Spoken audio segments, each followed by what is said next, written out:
Late breaking tonight in the case against Casey Anthony. Local experts with a word of advice for the defense.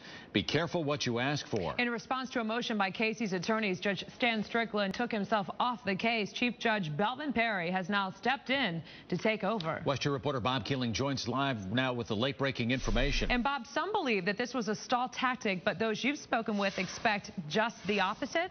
Well, that's right, Martha. You know, now that Judge Strickland has stepped down, there's a real sense of anticipation. What will Judge Perry do next? And the consensus is that he will draw on his knowledge and his experience to actually get this case moving for his defense. He says it took them far longer than necessary to gather information about which members of the volunteer group searched the woods where Kaylee's remains were later found.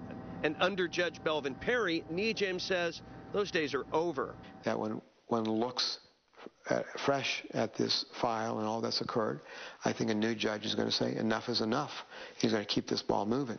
James sees the removal of Judge Stan Strickland as another defense stall tactic that will backfire thanks to the appointment of the no-nonsense chief judge. Unless you have a really solid issue, I have a feeling that Judge Perry is not going to give you too much time to waste of his.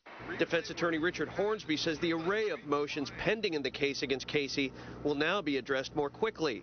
The bottom line in this is that this case will start moving quickly. The motions will be disposed of efficiently. Perry is widely praised as one of the Ninth Circuit's most knowledgeable, experienced, and hard-working jurists. And lawyers we spoke with say they expect Perry to quickly get himself up to speed in the case against Casey Anthony.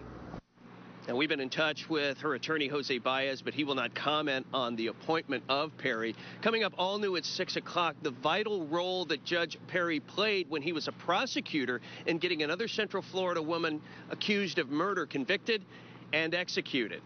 Reporting live at the Orange County Courthouse, I'm Bob Keeling, WESH 2 News.